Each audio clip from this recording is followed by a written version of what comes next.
Hello, everyone. Hello, and welcome to the Investor Mel and Dave Show. The Investor Mel and Dave Real Estate Show. Yes, where we talk real estate investing, business, Life. and everything in between. Absolutely. Mel and I are full-time real estate investors who had the privilege of quitting our full-time career jobs in our 30s. Yes. And that's exactly what we did, right? Dave was a full-time firefighter. I used to work at our local college, and we used to work all the time. Yes, all the time, and not against our will, but we were doing it so that we could build a real estate portfolio. And well, today's show is about building your power team, and in order for us to be able to leave our job, what am I trying to say here? Our power team that we built helped us build our real estate portfolio. Yes, that's what I'm trying to say. Yes, and let me backtrack. When I said we were working all the time, it's because back then we didn't realize that we could leverage other people's money to buy properties. So I was teaching on top of working full time, and Dave was also, well, he kind of did it all, right? You were a janitor, you were a teacher's aide. I still remember being the teacher's aide and thinking, and I'm not meant to be in schools. I didn't even like school when I went there. And B, next thing you know, I'm in kindergarten classes were cool. But like the grade sixes, I think they were, starting, not attitudey, but they're starting to kind of go into puberty somewhat. So they kind of have little snarly remarks. So, well, you used to be one of them. Well, I can't blame them, exactly. So, I'm kind of a hypocrite. I'm telling them to not talk or anything during class. Meanwhile, it's like, well, Dave. Yeah, anyway. So he'd one day be a janitor, the next day he'd be their teacher's aide, and then if they go to the fire station for a tour, they'd see Dave there too. You know what? I was the gym teacher one day, and that was kind of cool. I think we played basketball, and then we played some volleyball. That was a pretty easy day. Yes, but now it's all about real estate investing. Yes. And today's session is about building your real estate investing team, which is so important. And I don't mean just, to scale, but just to make sure to reduce the amount of costly mistakes. Yeah, like if I could change one thing a couple things about our real estate investing, I guess, career or track record is we did make a lot of mistakes. Yes. And we didn't have key people in key roles to prevent us or to help us or to guide us from making those. Like, the one YouTube video, what was it? $400 and something thousand dollars, and we're not exaggerating. Like that's for real. Like in mistakes and duplication of costs and duplication of work. Yeah. I know, but you don't know what you don't know, and that's love why. Saying. I love the saying, "You don't know what you don't know," because it's so true. You don't know until it happens to you, and you go, "Oh my gosh, why did we do it this way? Why didn't I know better?" But it's you don't know what you don't know. And that's where, we've made a lot of mistakes. And that's why we always love sharing with you guys so you can learn from our mistakes and not recreate the same ones. Yeah, and to touch on a few things. So start putting your questions below because there will be Q&A at the end. We're going to dive into talking about the power team. But there's something we say in our webinars. And it's a quote from Albert Einstein. I'm probably going to butcher it. But it's something about mindset. And it's just the mindset that got you into the problem is not the same mindset that you're going to need to get out of the problem or to solve the problem. And I just love that because it's so true. It's very true. Absolutely. Brilliant. If you're brand new to our channel, please make sure to subscribe below. We release a new video every single week, and we also go live as well. So when you hit the bell and you subscribe, you'll be notified, and it helps us out, and it makes us want to continue to do these kind of live sessions as well if we see that people are enjoying and finding it helpful. Yeah, and tomorrow, Thursday, 1 p.m. Eastern Time, we're going to be releasing, like we do every week, another YouTube video. So subscribe and then you'll be able to see it. So let's get into it. Yes. Building your power team. Now, the first one that we want to talk about is your lawyer/attorney. And why is this important? So important, right? The last thing you want to do is be in a lawsuit or have, liability issues because you're not covered. You're not set up properly. And this is one thing that we did not do initially. No, at first it's, let's use a lawyer that we already are using. But thing is, you should be finding an investor focused lawyer because they are different, right? It's like a doctor. If you're gonna have heart surgery, or do you want to go to your family doctor? Probably not. You want to go with somebody who specializes in real estate investing the same way that you would go with somebody who specializes in heart surgery. Yeah, and I think people have a hard time not breaking off a relationship, but let's say there's a lawyer that did up your will, or let's say you've gone through a divorce and you used a specific lawyer, or you purchased your single family home and you're like, well, it's all the same thing. The lawyer went to school. I like him. I like her. Exactly, yeah. And it becomes hard. But that's the thing. Specializing in real estate investing is a very different thing than being what do you call it? Civil matters. I don't know. I'm not a lawyer, but the civil cases, criminal cases, family law, that type of thing. So that's why it's so important to get someone who's truly a real estate lawyer. And also, what's even better is some water lawyer has some real estate investing as well. So they understand the ins and outs. Not only are they closing deals for their clients, they've also set themselves up, their portfolio and their structure for themselves, and then they can duplicate it for you. So that they're actually not just talking the talk, but walking the walk, right? Yes, and I think, Dave, your point here about breaking off certain relationships, and we're going to be going through a different list of your team here today, but that is such a good point, and this really does apply. So I do want to spend a little bit more time on here before we move on to the next one. Yeah.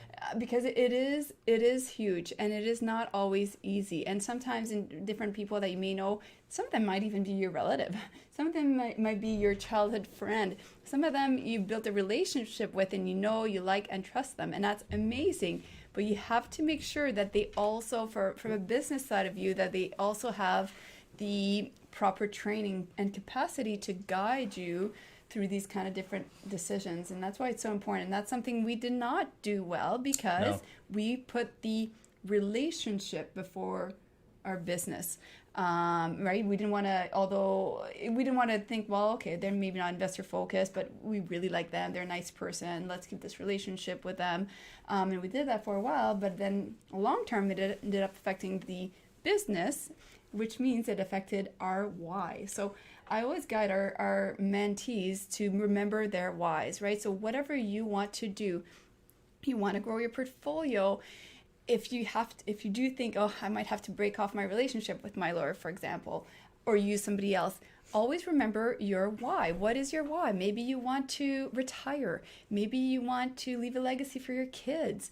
Maybe you want to help your parents retire. Whatever your why is, remember that and let that guide your decisions. It makes it a little bit easier when you base it on your why as opposed to, just looking at it from an overview. Well, and as you're talking, Mel, I'm thinking of something, and I want you to kind of think this way too. So originally we had a lawyer that was suggested through a realtor that we were using, and we closed probably 10 plus deals with this lawyer. And there's nothing wrong with this lawyer. I'm just saying it maybe real estate is not their expertise, but we get closed it all in our 100 and something thousand. But look at this. Okay, so we didn't want to switch over because we had a relationship. This person had done our will, had done all this stuff. But now look at this. So when it comes time to pay that 400, and it wasn't all in one shot, but it was still cumulative. When it comes time to paying that fee, where's that friendship? It's nowhere to be found, or that other lawyer is not going to pay for it. So it's you and your income properties, your investments that ultimately pays the price. Or let's say something would have happened liability wise. That friendship is not going to be there to help you, fight it in court. So that's where we put this on a pedestal. But again, we have to think of bigger picture and ourselves first before the friendships with the people that we've built up. So that's the lawyer, the accountant. So important to have a real estate investor Sorry, the accountant's next. But what I wanted to say here, accounting is next. And this one is, well, I didn't know which one I want to talk about first, lawyer or accountant, because this, in real estate, they're equal. Because again, taxes are as important as liability, right? The fact that real estate is going to make you good money, it's going to have cash flow. Well, if you're buying the right buildings, cash flow every month.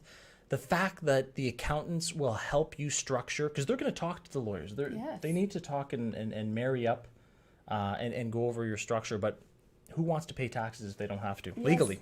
And I mean, at first, we tried doing everything ourselves, as many of you may even be doing, right? But sometimes having that person to just make sure everything is doing, Yep. you're doing it properly, you're doing it, of course, legally, and all of that is so worth it. So sometimes I see people trying to cut, I'm going to just do my own books and I'm going to save myself X amount of dollars. Are you? Are you really saving yourself? You might be thinking that you're saving yourself that fee, but are you really? Is there something down the road you're going to have to pay and you don't even realize it yet? You don't know what you don't know, right? So finding somebody, having that as part of your budget if you're going to be getting into real estate investing is so crucial. And sorry, David, it doesn't mean that you can't do any work here yourself. It doesn't mean you have to give every single receipt to them and not prep anything. There's ways that you can reduce your own costs, prepare your own books, perhaps have everything organized, and then hand it off to them so that way your bill is not too high, especially when you're getting started and you might not have as much liquid funds coming in. But absolutely should be part of your budget. Yeah, and initially we were using someone and they didn't, they weren't structuring us properly.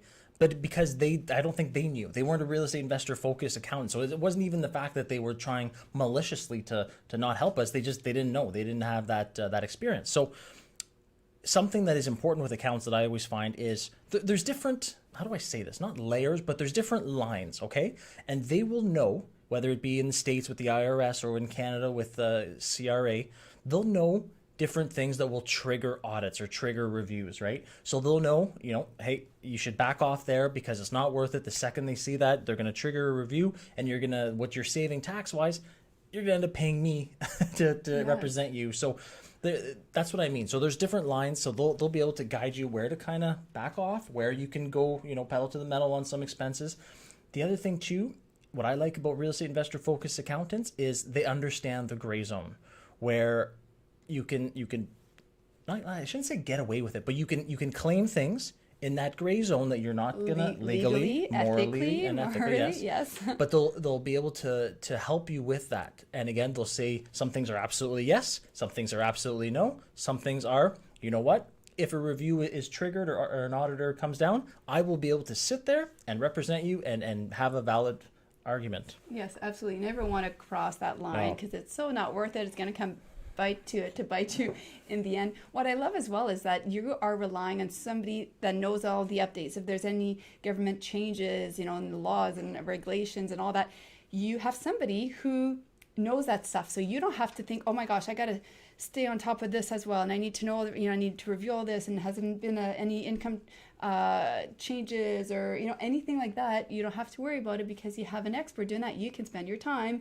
doing what you need to do and you enjoy doing.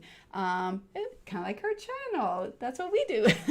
Dave's like, Mel, you're so cheesy. I know. Sometimes you're the cheesy one, today I'm the cheesy one. But seriously, we go live with you guys every week. We give you new videos every week. And again, I know that I can see some new people joining. Make sure to hit the subscribe button and hit the bell as well so you're notified when we do go live, when we have new videos. Please. So that way it helps us out. It helps hopefully you out as well. If you're enjoying the content, helps you out as well as an investor so you can learn from these kind of situations. Yeah, I agree. And I'm thinking back to the beginning.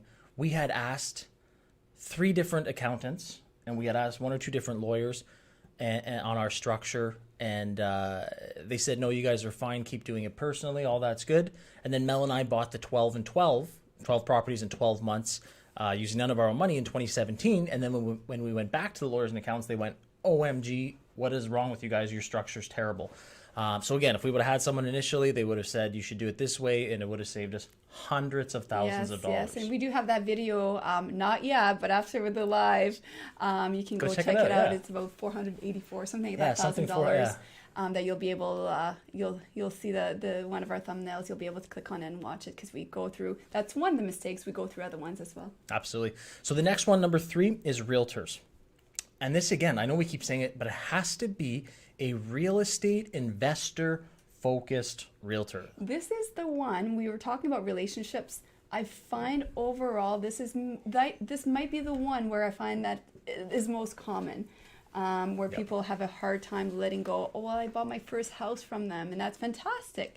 And doesn't mean you have to let them go. Maybe a little bit of training needs to happen here. And if they're willing and if they're open to it, then that's fantastic. But if they're, especially if you're going to be, I mean, we're all about using none of our own money.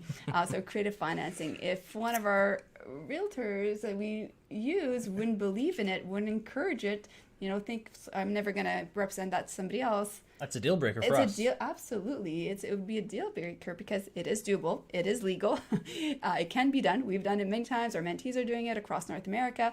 So it's doable, it's scalable, but I absolutely need an agent who is investor focused. Well, you want someone who's, yes, you might have a realtor that's on your team, but you need someone that's on your side representing you to other buyers or other agents appropriately.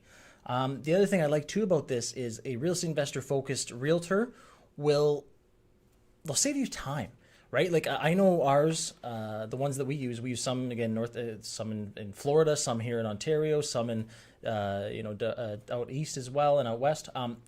They will only send me deals that make sense. They're not going to send me everything that pops up on the market because they're not going to waste the time. They'll know, no, Dave is not going to like this deal. It doesn't make sense. So they don't even send it to me, right? So I know that when I get a deal from those real estate investor focused realtors, hey, this meets my criteria. This is going to cash flow at 100% finance the way that we like to do it. And I'm actually going to take my time and investigate and dive into the deal because I have that professional that on my power team that's not going to waste my time. And I love that because time is so important. But also remember that both ways, right? As investors, we want to also do your due diligence and remember your agent's time as well, right? Don't just go look at 50 properties just to look at 50 properties if you didn't even crunch the numbers on them, right? Because that respect won't be mutual. And yes, have we walked through properties we didn't buy? Of course, you go and you're like, oh, all right, this one's a no. However, we try to always do the numbers first to make sure, in order to respect our own time, of course.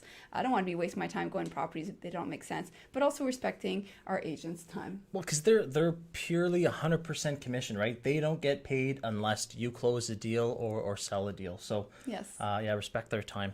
Number 4, property manager or management, however you want to say that. Yes. Property manager. Now, this goes if you're looking to outsource, having somebody that understands real estate is so important. I mean, we have our own team because we wanted to somewhat have control of it. We wanted to train our team to be investor focused, and they understand that it's bigger picture for us, right? There's certain things that goes into consideration. And there's a lot of property management companies across the world, which is, but they aren't investors. They don't understand the bigger picture.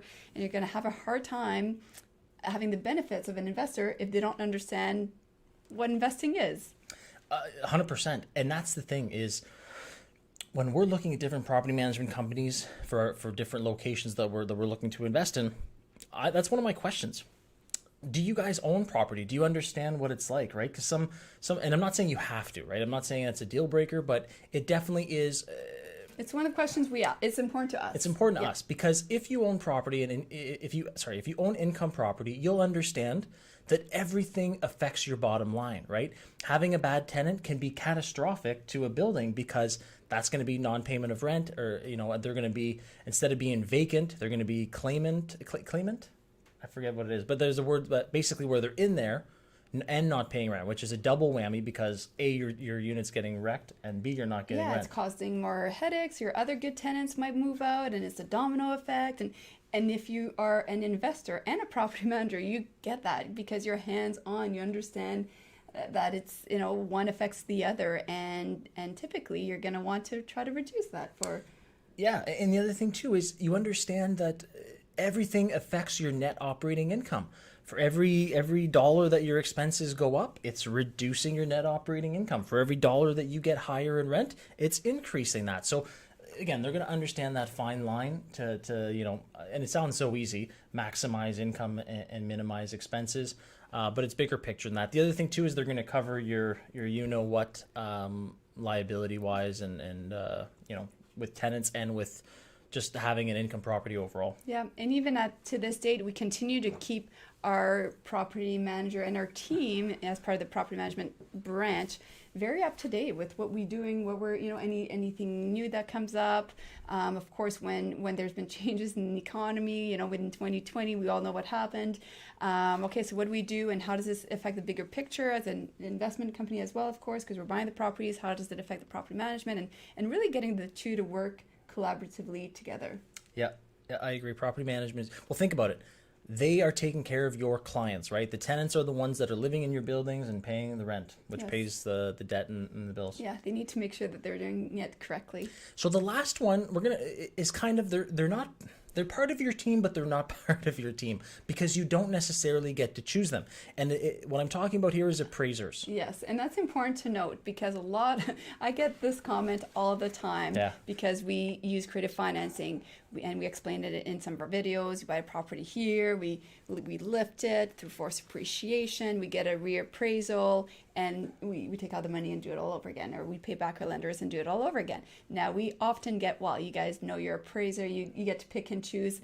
And first of all, that is incorrect. You do not get to choose your appraiser. The financial institutions typically will get to, will pick who they go. So it's one of those, yes, it's one of these that you pick your team, but you don't really get to pick, but at least know that this is happening as well. So we thought we'd include it in the list. Yeah, and my thinking behind it in the list here is, like Mel said, again, the institution is going to order that appraisal, and the appraisal goes directly to them. So you don't really have any say in it, to be honest.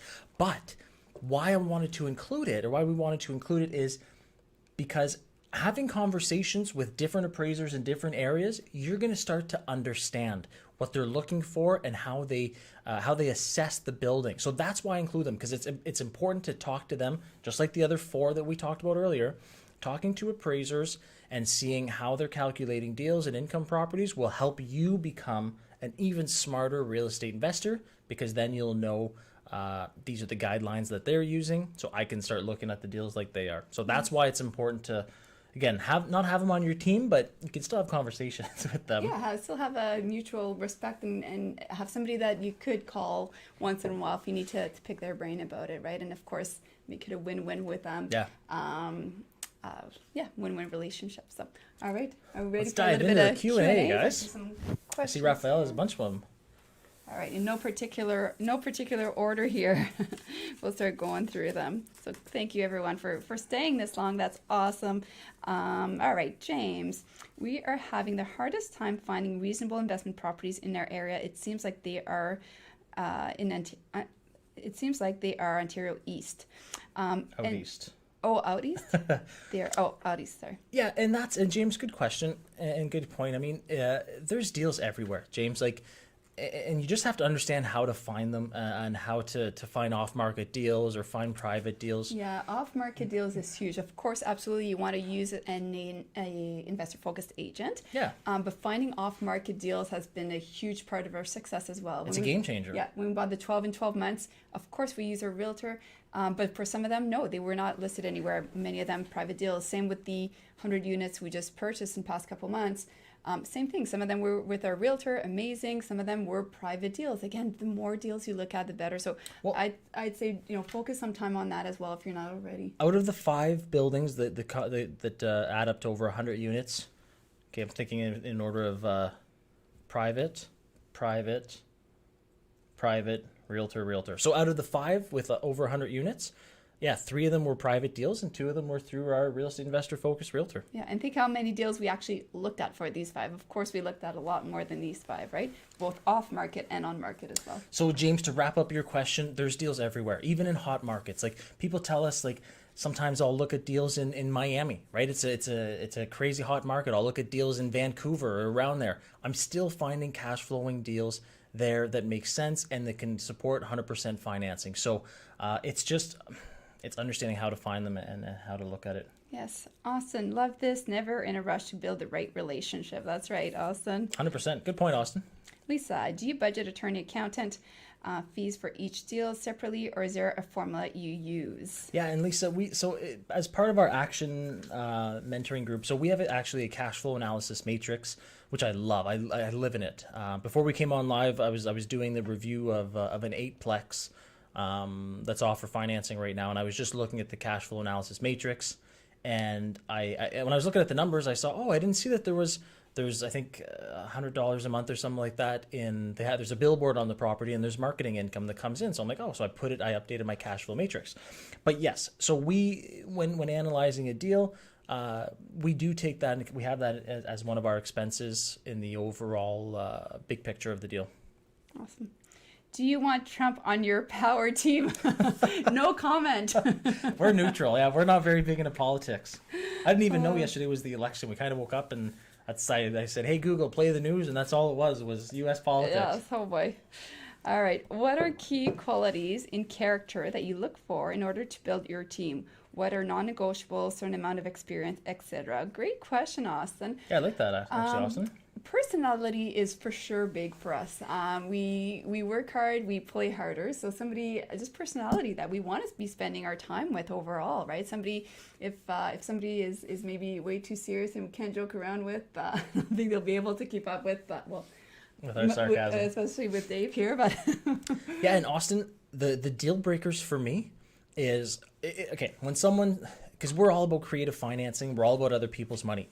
If we had a lawyer, what else did I go? Accountant, realtor, property manager, or appraisers that do not believe in creative, I guess I can't really choose the appraiser, but that don't believe in creative financing, that's what we do. That's how we do deals. So that would be an automatic deal breaker, because if they said, no, it's not doable, I would already know you don't understand it. I don't want to, not for lack of a better word, waste my time with them, because I need someone who's been there, done that, and that believes in it and that understands it. Yeah, that's for sure the biggest that's a deal breaker deal for me. breaker is number one, right? If they're not even open to it, then no. If they don't know about it, depending of the situation, if they're open to it and having conversation and willing to learn, then okay, great. If they already have a lot of experience in it, then even better. Yeah. And then somebody who's accessible. Yes, we do a lot of actually, deals. That's right, Mel. We buy a lot of properties, and we're moving quickly, and because it's doable and scalable with creative financing, and we need somebody who can move quickly as well. I don't want to wait a week. There's no way I'd wait a week to get a phone call back from anyone, because I want to continue to grow. And if that person's a bottleneck to my business growing, which means affecting my why, of course, then it's not a good fit for us. 100% agree. Our lawyers, we have we text them. Our accountants, I email them on Saturdays, Sundays. They get back to me. Realtors, same thing. Text, I get it back in the same day. We own our own property management company. Yeah, that's 100%. Do you typically stay in one market, or just where the deals go? And if so, do you find it difficult to build a team in each market? Hey, Austin, and as of right now, we are in one market. But that being said, and I'll explain why. Because people say, well, how come you're not everywhere? And I'll explain why. Because we're in North Bay, Ontario, Canada. We're about 3.5 hours north of Toronto. It's a great market, right? And I'll explain why. The cap rates are high. The cap rates are somewhere between 7 and 10%. The vacancy, I think the city has 2 or 3. With our buildings, it's pretty much 0. So low vacancy, high cap rates. Yeah. The rents are relatively high for the area. So it's just kind of like a perfect storm for investing. Now, is it always going to be like that? No, we know that. Do we want to have just here? No. That's why we're looking all over the place. I've got a goal. I want to buy 50 units, probably Florida, in the next 12 months. We're literally building our power team down there in the States. Exactly. We're working on all of that, right? Yeah. Everything that we've talked about today, we're doing the same thing for that specific location. And what's cool, so we as part of our power team, we actually have the same accountant that Robert Kiyosaki, Rich Dad Poor Dad, uses. So again, we're building our team. He understands creative financing. Yeah, and he's well connected, and it's nice for our Action family members as well, because we're able to introduce them directly as well, because we have those connections. So yeah, it's doable, it's scalable. You can look for a market that works for you. Yeah. And it depends. Some people kind of go all over. They like to diversify. Some people only go one market. I mean, we naturally went here because we do have our entire team, but we are at this point looking for sure elsewhere as Yeah, well. because eventually the market will change here, like everything else, right? And then it might not be a good market to buy in, and we'll just have our buy and hold buildings and go do it somewhere else. So Yeah, and there are opportunities everywhere, right? There's Yeah. so many different areas. 100%. We see it all the time. We see our students buying cross provincially or from one state to the other, and there's so many opportunities. And now with technology, you can absolutely do that, right? So once you have your team, and this is where it's so important to build your team, you can buy anywhere. yeah. Awesome. So if I there's think no more, I think that wraps up the question. I see maybe one more here being written out for us. what you want to just tell us, Raphael, instead of writing it? Yes. Are you both the only people on your operation side, or do you hire out for different tasks? Lead gen, transaction coordinations, would they be considered part of your team, our team? Yeah, good question. So yeah, and we have a big team because we have a whole we have the Investor Mel Dave side, which has a team that's global. That does that type of thing. Poland, Austria, California, Nicaragua. Yes. We said Guatemala. It's Nicaragua. I made the mistake on that. Yeah, Nicaragua, California, Vancouver, Toronto, Montreal. Yeah, so again, we have a team. So that side of it, we have a team that's basically helps with different things. Property management, yeah, we have lead generations and that type of thing. So yes, they are part of it. We wanted to keep it down to 5 just to kind of keep it, neat and tight for the timeline. But yeah, no, great point. And I don't know who asked that question, but yeah, great point. Yes. Yeah. No, it is, and it's something that happens with time, right? As you get bottlenecked. And you'll feel it. You should get Yes. that pressure, oh, I can't keep up with everything. I can't grow anymore because I'm doing everything. That's all right. That's a sign that you need to find somebody to take over some of the tasks, right? And that's something, again, we didn't do well at first because we wanted that control piece, and we did everything ourselves for way too long, and we got to the point where it wasn't fun anymore. Yeah, and I mean, we grew very quickly, of course, as well. We bought 12 and 12, and at that point, we're still doing everything. Okay, we need a team, and we need to find the right ones. And building a team is, especially if you're doing an internal team, it's just as important as well to screen properly, not being afraid to let go of the folks that may be not as good, that may not have the culture for your business. That's all part of it as well. All right, Austin, this will be our last question. How do you constantly grow your own business acumen? Okay. How do you continuously grow? And it's kind of like Mel was saying, Austin. It's just knowing when you're up to here, when you're bottlenecking, you've got to hire more staff. And to add on to what Mel was saying, after we bought the 12 and 12 property, so the 12 and 12 came up to 56 units. 6 units. And we had already had some before. Yeah, we had 18 or 20 or something. We got to the point basically where we had 80 something doors, 80 something units, and it was still just us doing everything. And that's when we realized, okay, we're going to have to hire people and look at it this way, right? Our income is going to go down for a bit, but then we're going to have more time and be able to buy. So you're going to know when you've hit that breaking point, because if you're not even thinking of buying more buildings because you're just thinking of the task, oh my gosh, I'm just going to create more work for myself. Maybe that's the time to kind of say, hey, I've got to bite the bullet. I've got to hire some more people.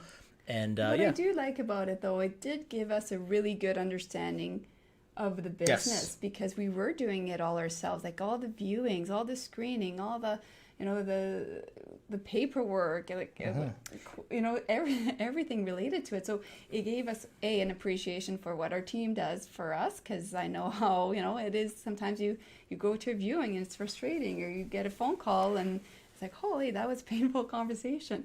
So we get to see it from their perspective as well, and just it helped us really being able to train our team to a certain standard, because we expected a certain level, of course, out of ourselves in order to continue to grow. And now with our property management company, we expect the same, right? We have standards across, and they know that as well, that this is not acceptable, not returning a phone call, not doing this for our own tenants, keep them happy, and everything else as well. And the cool thing too is people that are in our action mentoring program, they get all the information that we've acquired over the years, right? And the cool thing about it is it's not theory.